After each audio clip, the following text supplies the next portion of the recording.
गांव और शहर। गांव एक मधुर संगीत की तरह है और शहर एक शोर है जहां पर सुख सुविधाएं तो भरपूर हैं, परंतु शांति नहीं। ना शुद्ध वायु है और ना ही गांव की माटी की सुगंध। गांव और शहर अपने अपने स्थान पर एक अहम भूमिका निभाते हैं।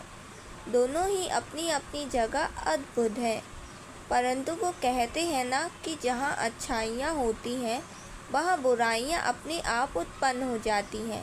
ऐसा ही कुछ गांव और शहर के विषय में होता है। इन दोनों में लाखों अच्छाइयाँ हैं तो बुराइयाँ भी हैं। एक तरफ गांव है जहाँ पर सुकून, लहराते हुए खेत बगीचे हैं, शुद्ध वायु, शुद्ध जल, प्रकृति का मनमोहक दृश्य है। कच्ची पक्की सड़कें हैं, छोटे छोटे मकान हैं, मिट्टी की महक है, धूल का आंचल है, खपेरू व मिट्टी लकड़ियों से बने हुए घर हैं। इतना ही नहीं, गांव का वातावरण, रहन सहन, खान पान शहर से अलग है। जहाँ एक तरफ शहर में होटलों का खान पान प्रचलित है, वहीं दूसरी तरफ गांव में माँ के हाथों की चूल्हे पर बनी हुई रोटी भोजन है।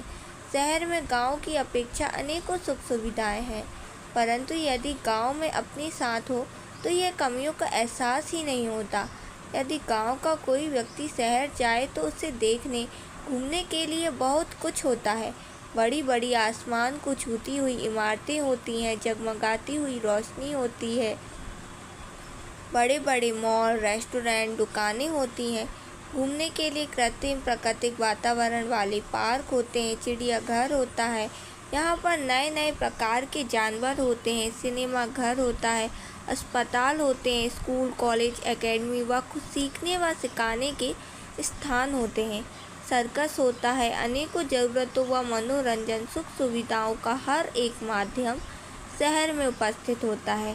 गांव और शहर आपस में जुड़े होते हैं। गांव शहर पर आश्रित रहता है तो शहर गांव पर।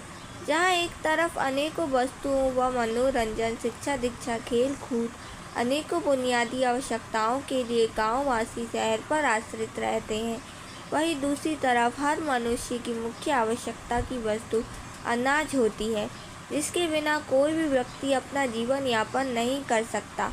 इसी अनाज का उत्पादन गांव में होता है। साग सब्जियां, फल, गेहूं, चावल, मसाले जैसी बुनियादी अनाज के लिए शहरवासी गांव पर आश्रित रहते हैं।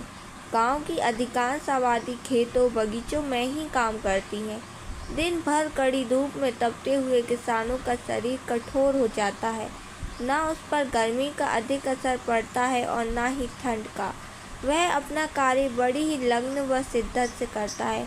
परिस्थिति में अपनी फसल की देखभाल अपने बच्चों की तरह करता है। केवल गांववासी कड़ी मेहनत व लगन से कार्य नहीं करते, बल्कि शहरवासी भी पूर्ण शिद्दत से कार्य करते हैं।